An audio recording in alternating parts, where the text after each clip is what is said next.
welcome to the Not All Love and Light podcast. I'm your host, Romy Moreno, and today we have Michele Richardson. She's a speaker, and she's a mom, and she's a wife, and welcome to the show. Hi, thank you for having me. You're welcome. So why don't you tell the audience a little bit about yourself? So, my name is Michele. I'm a 55-year-old mom and wife. I have 4 sons. I grew up in Michigan in a very rigorous Christian household. And it wasn't until I went through a whole bunch of trauma, family trauma and personal trauma, that I was able to exit the religion and then start really looking at what it is I actually believe for myself. Yeah, so you and I met at an ayahuasca retreat, and we were in the same group, in the same what was it, a room where we slept, and we were just, I was very drawn to you, and then I find out you're a Cancer with an Aries moon, and I'm like, I love Cancers, they're my favorite, and I'm an Aries moon, so for sure we're keeping in touch. Yep, for sure. Yeah, For and sure. I'm so No, glad that we did, because we've stayed in this was almost 2 years ago, right? right. And we've stayed in contact, and just learning about your story, I was like, I need to have her on the show, because I feel it's such a powerful story, where you came from, what you went through, and where you are now. Thank you. Yeah, that retreat was a catalyst for me to be able to start dissecting all of this religion that it was really just heaped upon me from 4th grade. Before that, I remember us going to church, to like a Baptist church that was close to our house in Michigan. And it was nice because I got to play with kids. You know, this is like 2nd and 3rd grade. And then in 4th grade, they had us move to a new city. And then all of a sudden, we were going to church 2 or 3 times a week. My mom started working for the church. My dad started working for the church. And I was just drowning in all of this Christian. I don't even know what to call it, really. It's your brain just gets like too many things going, and you're like, okay, hold on, I need that word. Yeah, it's okay. Okay, so in 4th grade, we started going 3 times a week, and my mom and dad both started working for the church, and they enrolled me in the school that was attached to the church. And all of a sudden, not just everything was different, but everything got very strange. Like, I was immediately aware of weird, creepy people around me. I never had, I guess, never had to have intuition for my own safety reasons. But starting in 4th grade, that's where I started seeing a lot of patterns in people's behavior, specifically the principal, teachers, athletic directors, and coaches. And I didn't really understand it to be inappropriate behavior, but I knew for me, it made me feel like physically ill to be near those people. So you were about maybe 9 or 10 years old at Yeah. the time. What Yeah. what was the behaviors that made you feel Um, like something's not right? yeah. An example, one day in 4th grade, we had to wear dresses or skirts, the girls, and my skirt, the button on it in the back had broke off. And I had stood up and was raising my hand, waiting for the room mom, who was my friend's mom, to come over and help me pin it. And our teacher at the time was a man, and he came over and was insistent that he be the one to do it. And when he touched me, every fiber in my body just recoiled. And that's one example. There's another example that one of my friends was the principal's daughter. And, in fourth grade, you go to dinner parties on Sundays after church. So you go to their house, and me and her went into her room and we played, and she wanted to play these games, and I had never heard of these games, and it required touching and like pretending to be sleeping and all of this stuff. And finally I had asked her, I'm like, where did you learn how to play this game? And she told me her dad. And then her brother also. And then, as I got older, I started playing sports. Now, there was another dad. My mom worked for the church. And so on Wednesdays, school was half day so that we could go to church on Wednesday night and still get our homework done. But my mom was working, so she needed somebody to care for me in that interim. And so she would take me to one of my friends' house. Her dad was always home, her stepdad. I didn't know it was her stepdad at the time. And she had an older sister who was about 3 years older than we were. And we would be getting ready for church, and her sister would be just in a very lacy bra and panties set, and she would be curling her stepdad's hair for church. And I kept trying to tell my mom about all of these different things that were happening, going, I don't feel comfortable going over there. I tried to tell her the reasons, and she said, oh no, you must just be misunderstanding what's going on in all of those situations. And then I finally get to high school, and I'm playing sports.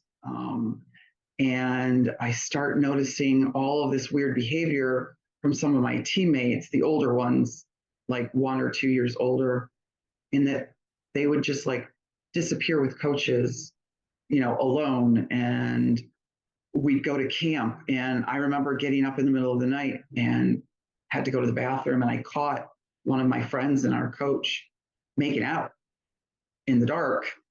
And when I told, I got in trouble. Of course. And then of course it got back to my parents that I was the troublemaker. Yeah. And so that happened for years. And then when I was a senior in high school, our athletics director and the basketball coach and baseball coach, he coached pretty much everything. He got caught, and the police got involved. There was like 50 women, above 18. And then there was about half that many teenagers that he had been having sex with. He would have us babysit. I was not one of those. I did not end up having sex with him because I think my intuition, I would tell my stepdad almost everything that I saw. Now, most of it they just ignored. But there was something he heard that I had told my stepdad, and he came to me and he said to me, he says, you tell your parents too much. You're too close to your parents. And so he never touched me again. He would do weird things, like after we'd babysit, he'd drive us home and then he'd kiss you goodnight. Now, for me, the first time it happened, I didn't really think a lot of it. It was like kissing my uncle or anything. Mm-hmm. But then the next time it was holding me, putting his arms around you and holding you close. It just got super uncomfortable and weird. But then after that, I told my parents, and they never asked me to babysit again. And then in high school, it all blew up, and they tried to send him to Texas to another church over there. And he ended up having to come back. And I remember sitting in church, and he was up there crying and begging forgiveness and telling some of the things, and it wasn't even scratching the surface of what actually happened. And I had to finish my senior year, and then I left. And I told my mom that I don't feel like they should associate with them. It's not okay. Now, during this whole time, my mom has always blamed the girls. It was their fault they were wearing short shorts. It was their fault that they didn't scream. It was their fault they Victim blaming. Yeah. Now later on, now I know that my mom had her own sexual trauma from a very early age of 3, and that's Yeah. she had always taken the responsibility for anything that had happened. As she grew up, it was always on her, so she blamed them in return. And so I remember I got married when I was 18 because I couldn't take it anymore being in the house. And we went on our honeymoon. We came back, and my parents were on vacation. But my mom said, "You can go do your laundry at the house." So I went over to the house, walk in, and there is the coach sitting on the couch with my dog sitting next to him. And I'm like, "What are you doing here?" "Oh, your parents are having me house sit."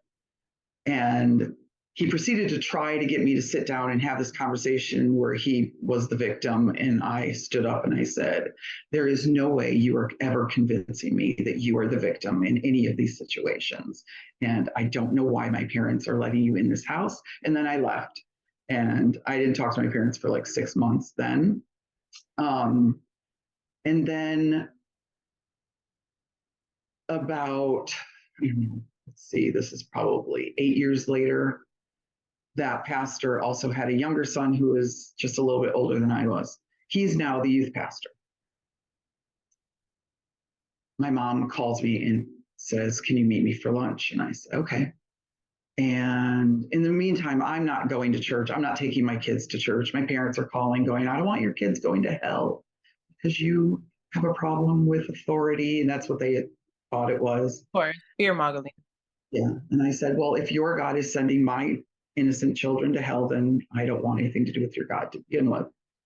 And when we went out to lunch, she said, she started to cry. And I said, "Oh my God, it happened again, didn't it?"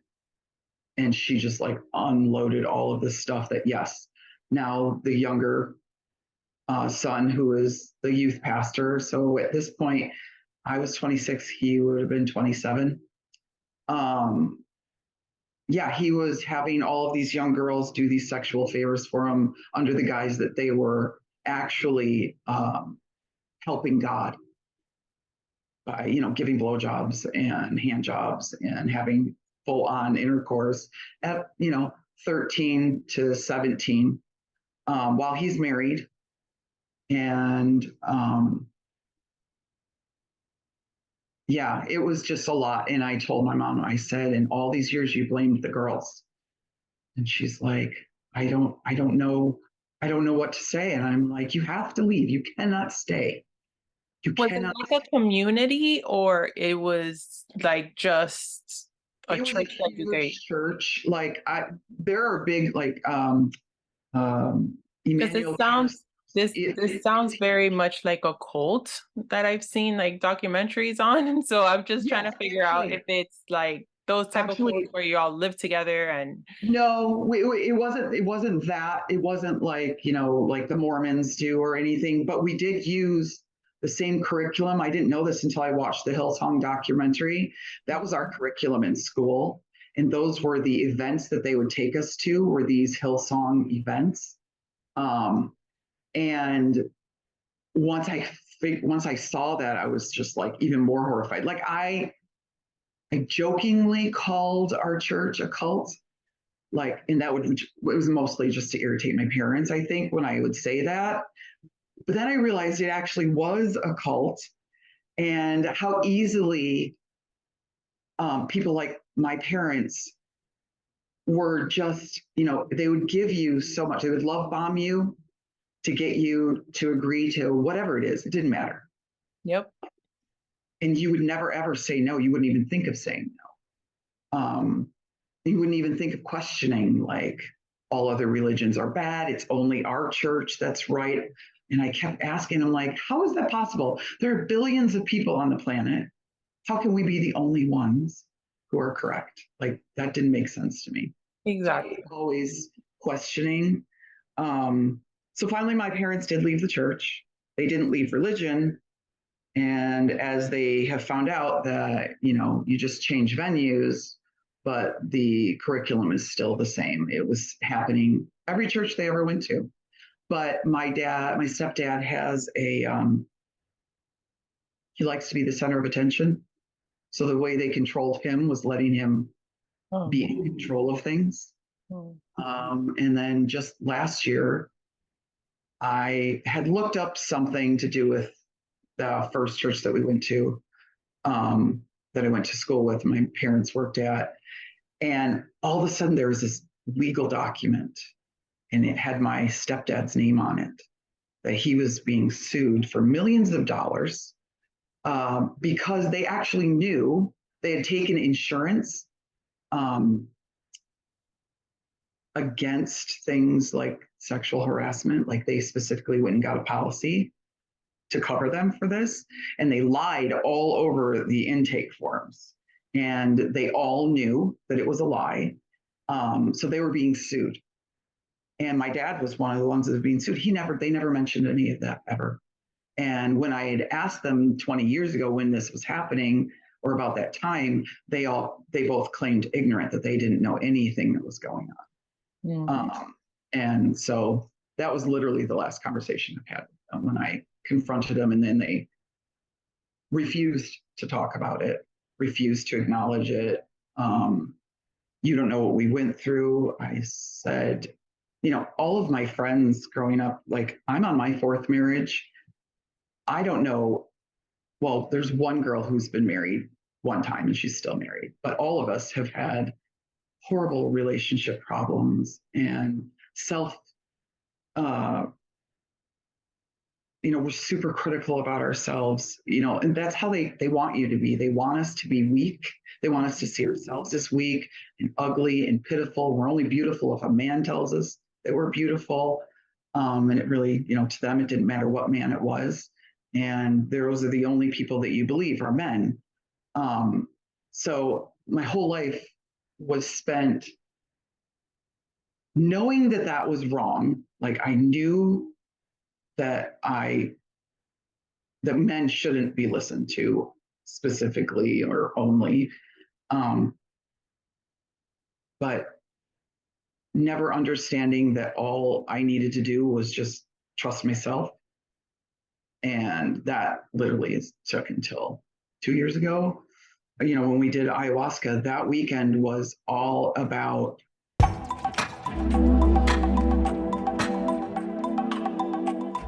Hey, it's me, Romy. I want to share a moment with you. We often talk about healing, growth, and doing the work on this podcast. But where do you start? When you're feeling overwhelmed by life's challenges, trapped in the past, worried about the future, or like you're constantly battling your own thoughts and emotions. Living in a reactive state versus response, passing up opportunities because of lack of confidence and fear, not knowing how to set boundaries with others, but most importantly with yourself. That's why I created my Healing the Root Cause program. It's for those out there feeling overwhelmed and yearning for change, connection, authenticity. Pretty much, you're tired of your own shit. Together, using my proven root framework, we'll recognize your triggers, overcome the past, operate with confidence, and transform your life. As I say, it's not all love and light, and this healing journey is about confronting the shadows and embracing the mess, but still loving yourself through it all. I'll be right there with you, guiding you on this journey, every raw moment, every breakthrough, every step of the way. So if you're feeling that tug and want to apply to work with me, fill out the application in the show notes, and we'll see if we're a good fit for each other and take it from there. Either way, I'm rooting for you.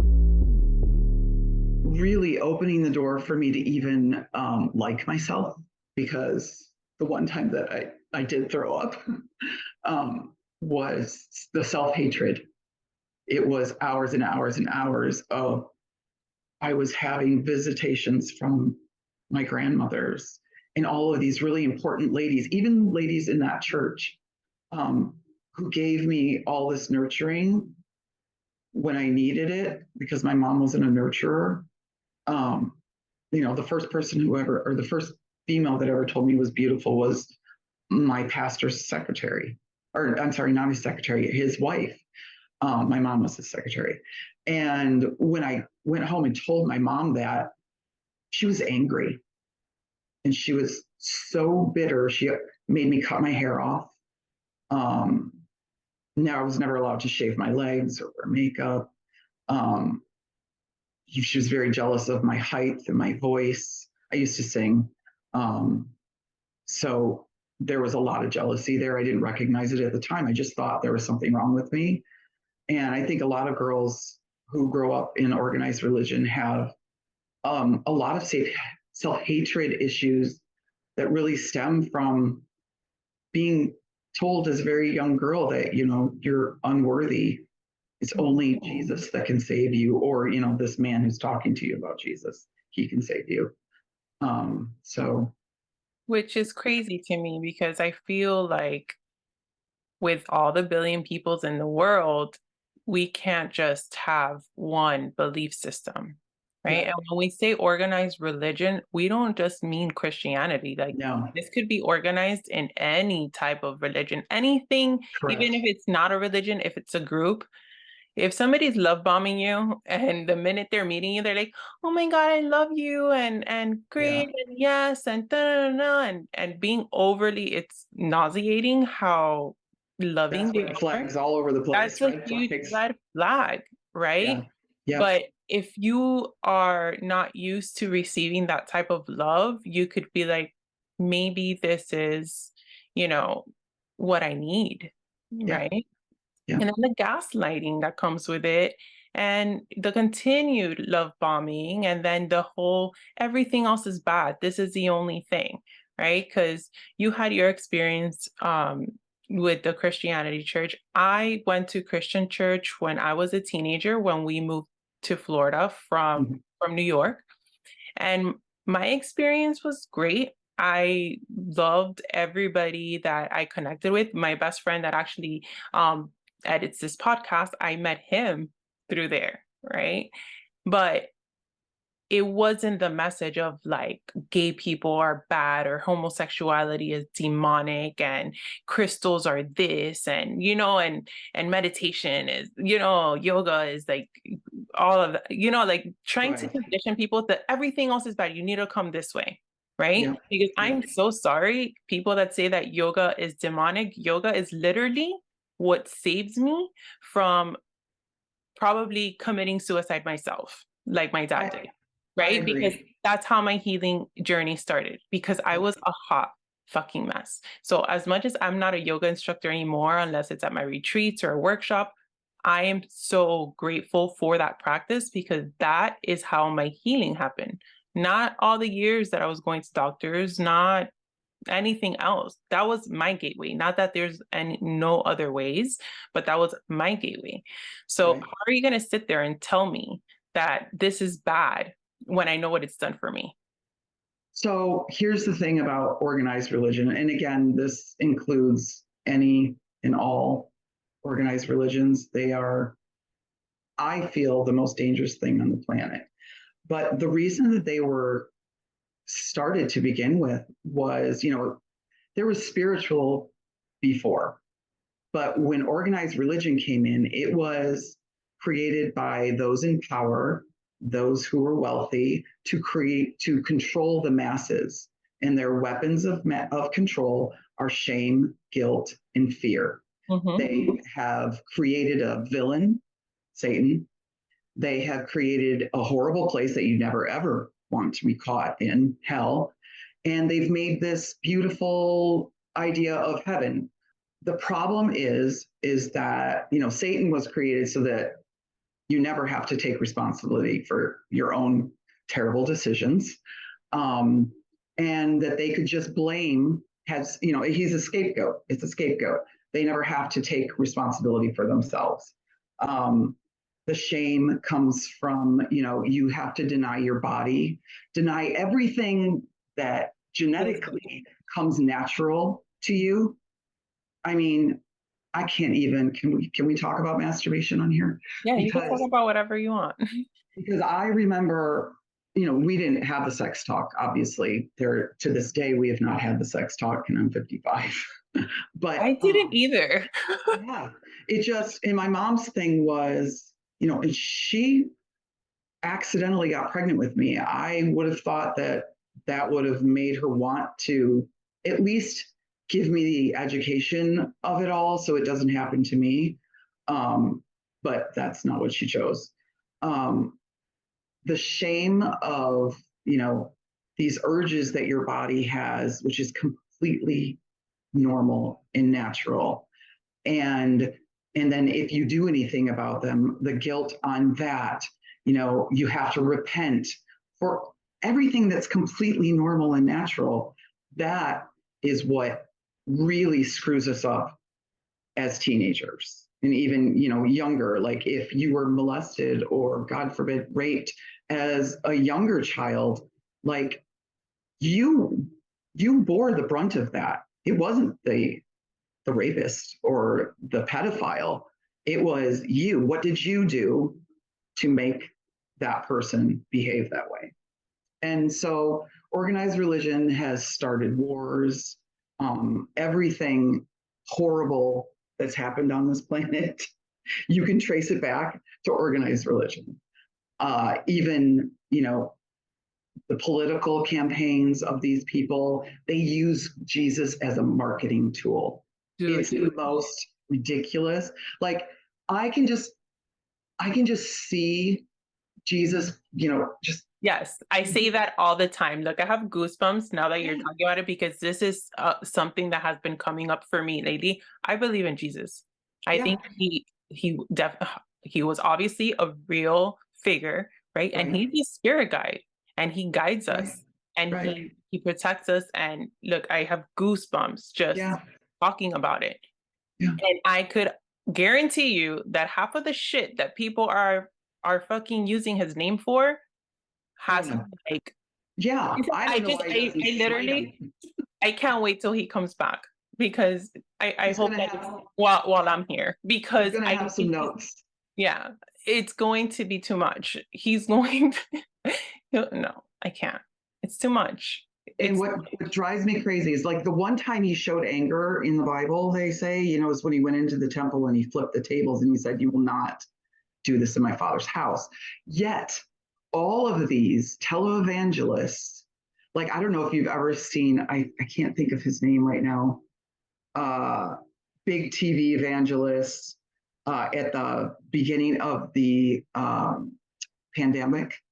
And, they told everybody they can't go to church anymore. And he was screaming at people that you better send in your tithes or you will go to hell. Like it was this huge, I mean, if that didn't like show true colors of what's going on here, I don't know how everybody ignored that. I don't understand. They went back and kept giving and giving and giving. They don't care.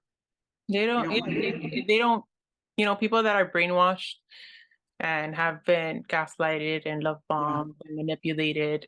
yeah, And a lot of the times, this is all they know, and they don't have it that is. connection with their intuition. They don't know any better. Well, because they've been This is told the way. This is they've the been way. told that intuition is Demonic. you know exactly. Unless I you're a know. prophet. Unless you're a prophet. Right. Well, and then that's on a touch and go basis too, because I Yeah. remember if you were a female who stood up and spoke in tongues, that wasn't okay.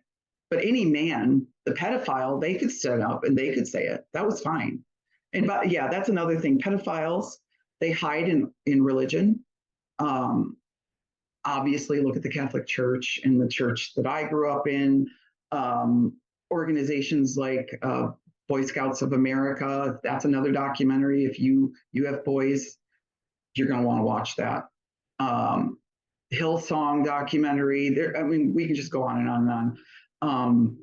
Joyce Meyer came to Zion. Like this is how big the church was. Do you know who Joyce Meyer is? She's a huge televangelist. She travels all over the world. Her Um, name sounds familiar. yeah, she's a horrible human being, though. I can tell you that. I've met her a couple times. Um, and oh, what was his name? Emmanuel Canistraci, Benny Hinn. All of these people had come to our church. Benny Hinn actually prayed over me when I had a broken arm and made my parents take me to the hospital because he said, when you get there, you make them take that cast off because the pins that were in her arm are just now laying in that cast. Well, all of that was not true, you know.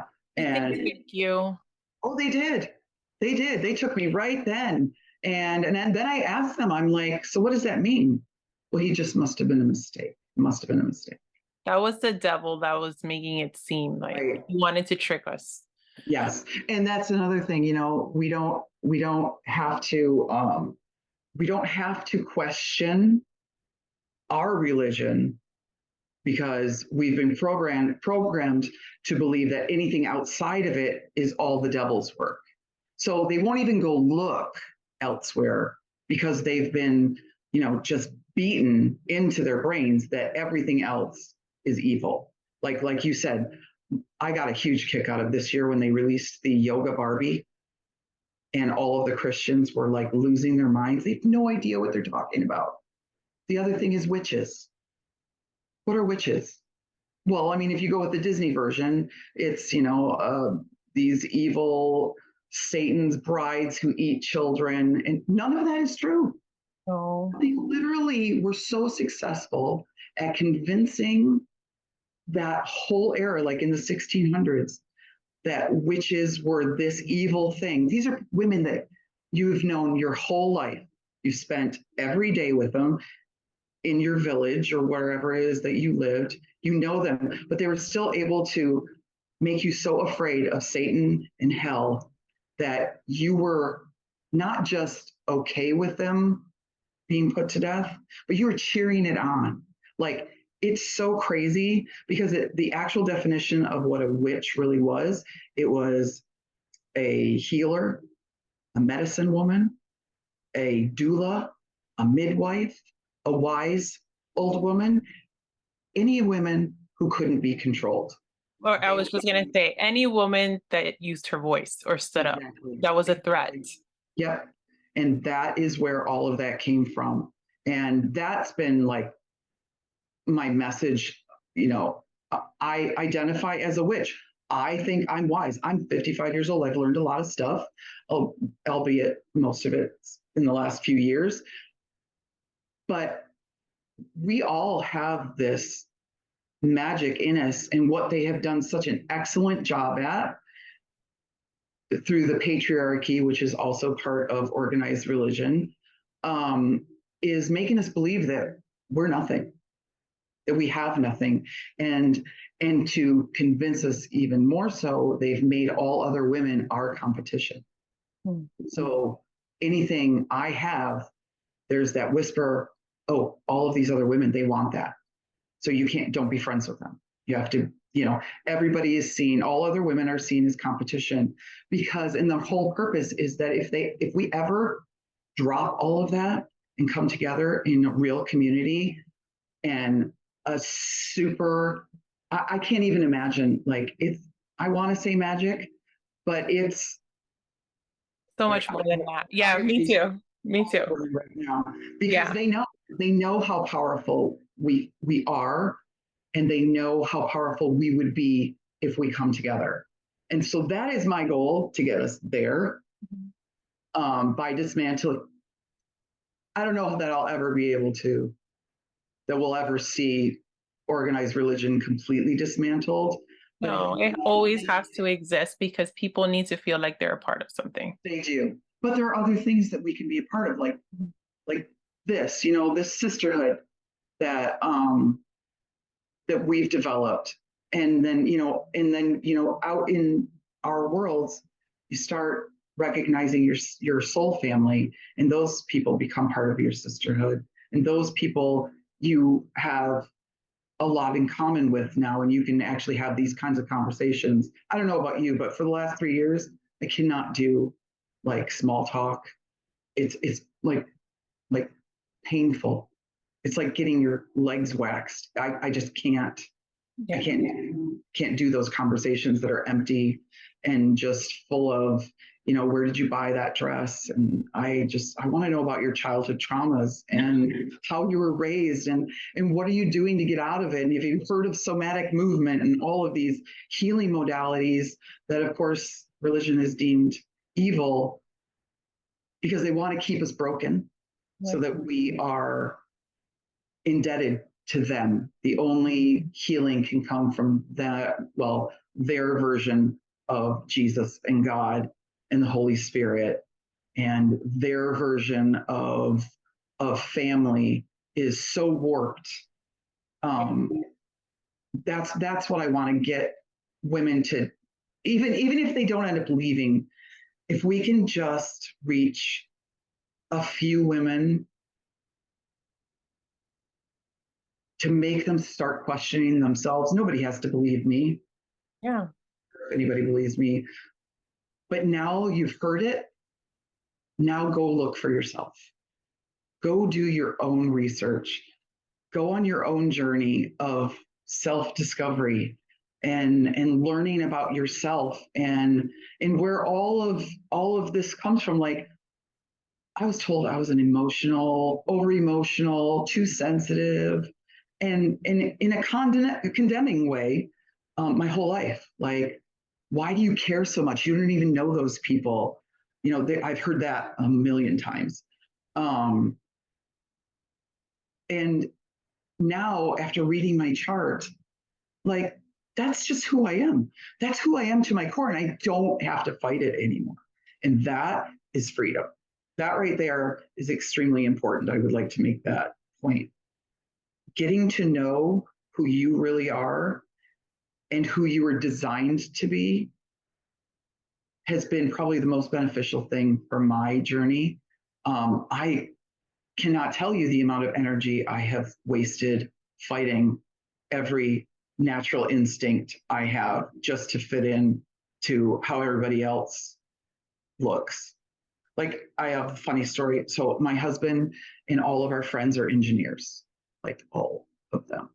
I didn't go to college, and I am a Cancer, and I'm an emotional moon, drawn person, and I am always about the love first, and then we can analyze at, once we get past that.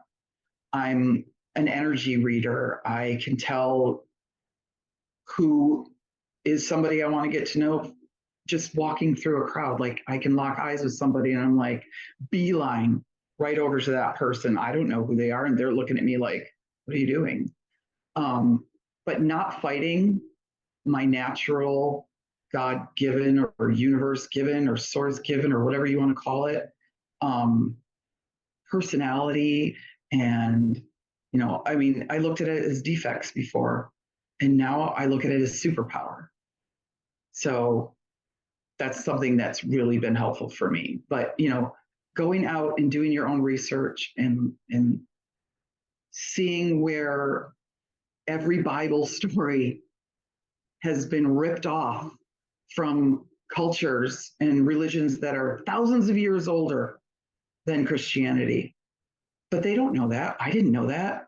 My parents don't know that because they've never even thought of questioning or looking elsewhere because they've been so programmed that everything else is evil. But I don't know. I think that doing your own research, once you hear, like, it's one thing when you're ignorant, but then once somebody has brought it to your attention, now what are you going to do with it?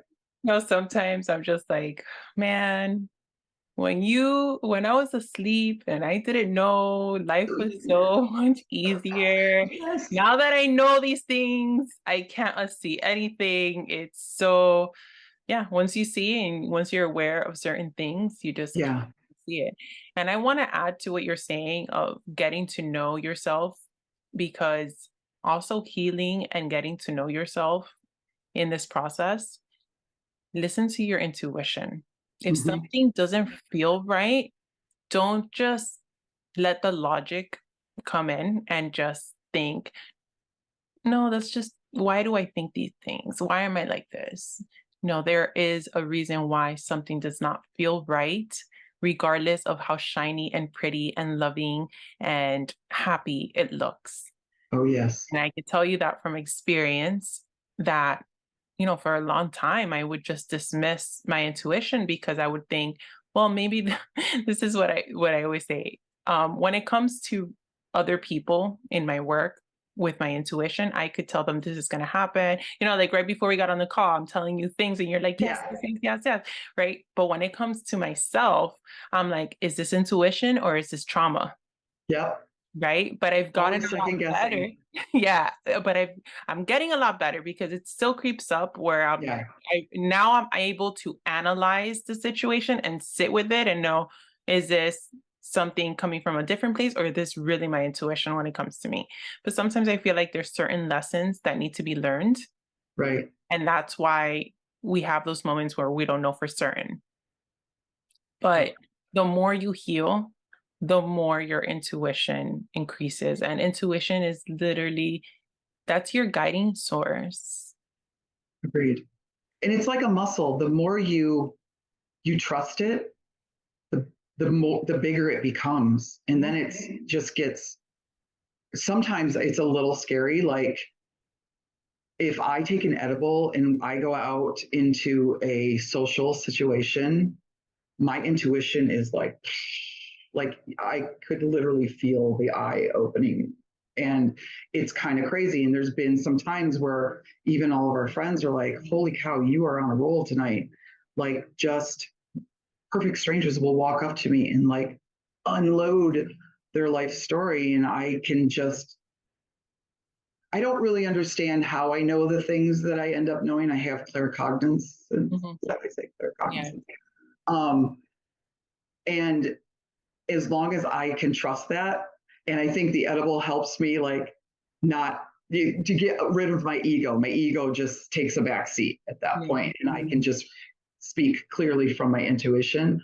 Um, those are the most wonderful. This when I feel most alive.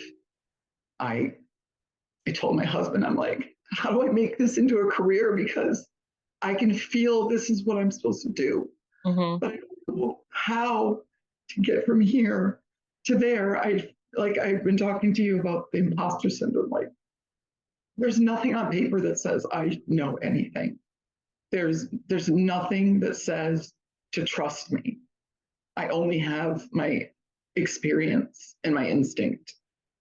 And And you have what you've been through. You have also your experience. And I could yeah, tell you that doing the work and having the experience is a lot better than any piece of paper. And I have this conversation all the time with my therapist because she is a very spiritual person. She is a therapist and she is and she tells me there's so many therapists that are out here that don't do the work themselves. They just went to school and they got a degree and they're like, this is what I'm doing. So they give the person homework every single week and they're going by a book because they don't really understand. They don't right. really know.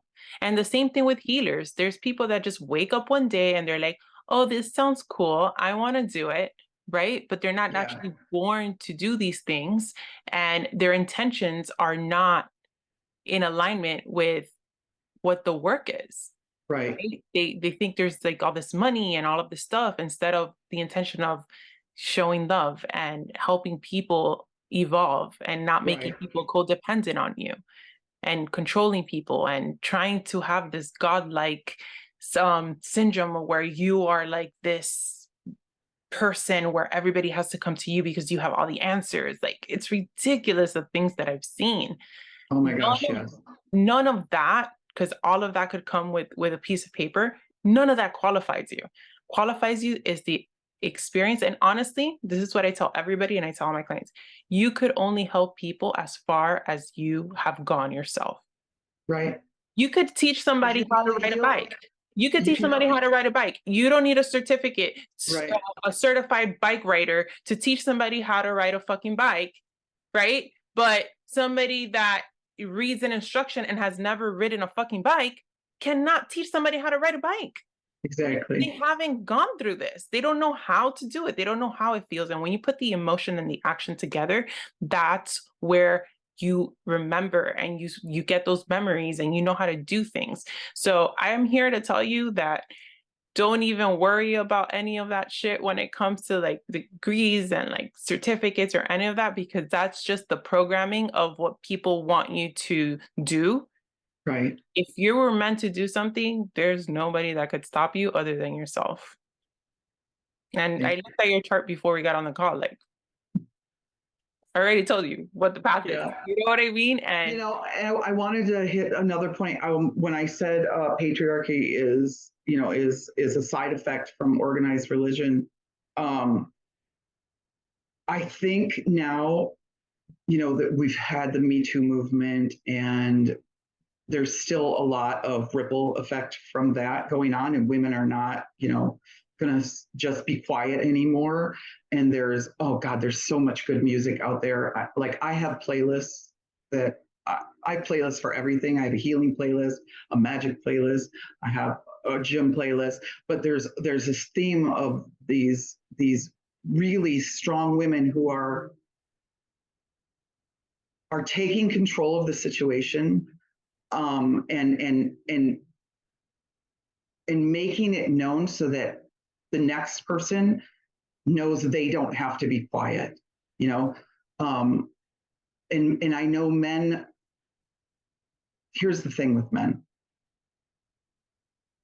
I love men, but I'm very disappointed in them.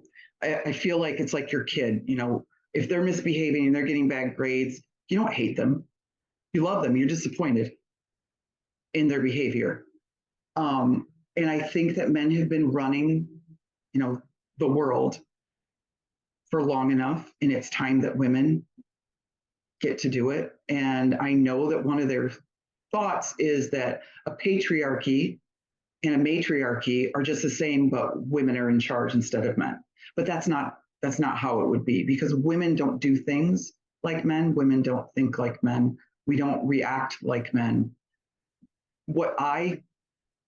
So sometimes I have these weird visuals in meditation, and it's more of I don't know, it's like a graduated levels, but it's groups of women, and that's how we lead. And we all lead with love first.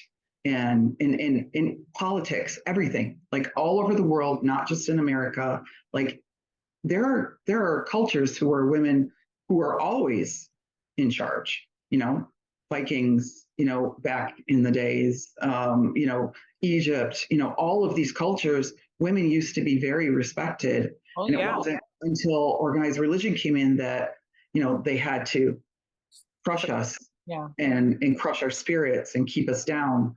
Um, and we need to find that power again. And it can only be found as a collective. And it has to be something that the men who love us understand, that not necessarily, expressing the bad behavior of bad men, but not doing anything, you're not helping. right, If you love a woman, I don't care if it's your daughter, your sister, your mother, any woman, then you need to speak up, because men have so much power with each other. Because especially in the patriarchy, men don't listen to the females. It's men talk to men. They respect each other. They listen to each other. But if they're not holding each other accountable, then this is why that we're living in the world that we're living in, because they're not speaking up. If you see something, if you see somebody acting a fucking fool, then you need to step in. I don't care if, you're afraid.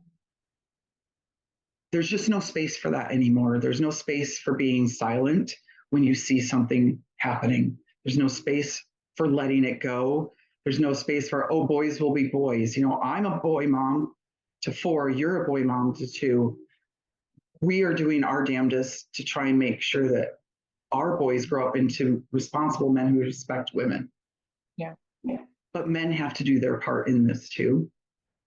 It's been a lot of conditioning, Yep.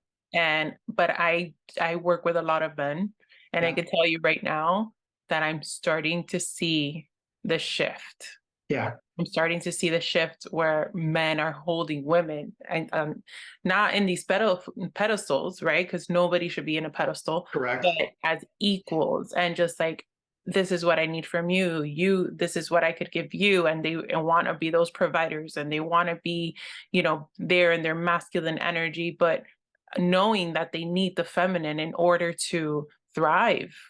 Yeah. Well, because they've been programmed Right. just as bad as we have. They've been programmed to not feel, Right. to not love first, Yeah. to react physically and then, overthink, but never show emotion. And that's just as dangerous.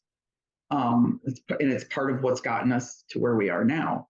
Yeah. And so we all have to do a lot of deprogramming of what we've been conditioned. Boys don't cry. That's bullshit. Boys cry. Boys have feelings. Let's identify those feelings. Let's talk about those feelings. And let's figure out ways to get out that energy, because, emotions are energy that if we just stuff it all down, becomes sickness later on. We have to be able to feel these feelings and transmute them into something positive. But it all starts with identifying them and even letting them, like my husband sometimes is like, I said something the other day. I told you his dad passed away, and it was like a Halloween time, and I said, well, the veil's getting very thin. I said, we haven't heard from your dad lately. I wonder what he's been up to. And my husband's in the kitchen, and immediately he started crying. And he's like, my dad just popped in and said, I'm here. I'm right here. And he goes, and I'm like, and then I started crying because now he's crying. That's not something he does. And he's like, how do you not lose your mind drowning in all of this? Like, even for that just little second, that was just too much emotion for him. And I think that is the deal for a lot of men. They look at us crying, and they look at us, just worrying, and they don't want that. That looks like very Weakness. uncomfortable for them and weak. But mostly it's uncomfortable because they don't know what to do with it. Like, I don't always know what to do with it either. I'm learning ways to deal with it. Breath work and all of these awesome modalities that are out there that have been, locked away from people in organized religion. And there's so many people in there that are hurting and that are starving for, just some relief. And it's so easy, but they're not allowed to even question, or not even allowed to, entertain the thought that they could do something themselves without, hands being Free laid will. Having out. free will. That's what it is. You're not allowed to have free will. You know? And like I mentioned earlier, this is not just about like Christianity. This could be any organized religion. But I'm not also like, I don't believe like going to church is bad and all of this, because I've gone to churches that I feel like this feels like a good space. Being that I'm very intuitive. A friend of mine recently got baptized, and I went to support her, and it felt nice. It felt nice. And I'm not opposed to joining her and going to a service with her. But I know where I stand, and I know that I have free will. I could go if I want to, Right. but if I don't go, that doesn't make me a demonic person or an Right. evil person. And you don't need to be saved, Mm-hmm. like, that's one of the things that once you leave organized religion, that everyone who's still in it that loves you or says they love you, that's their thing. I need to save you. They become obsessed with, they've got to save you now. But what they don't understand is, even if I said the words, okay, I will come back, you can't. There's no way of going back once you know now everything that we have learned since, we've been on this journey. It's one of those things where you lose a lot of relationships during that period of time, because obviously I don't want to hurt my family's feelings. And because it's family, it's even harder to explain yourself to them, because there's a lot of emotions involved. It's easier to explain it to perfect strangers who have no skin in the game than it is to try and get your family to understand what you're going through. They just look at you like you're just going to hell. That's all they can think of. They can't even hear the words that you're saying Yeah. to try and understand.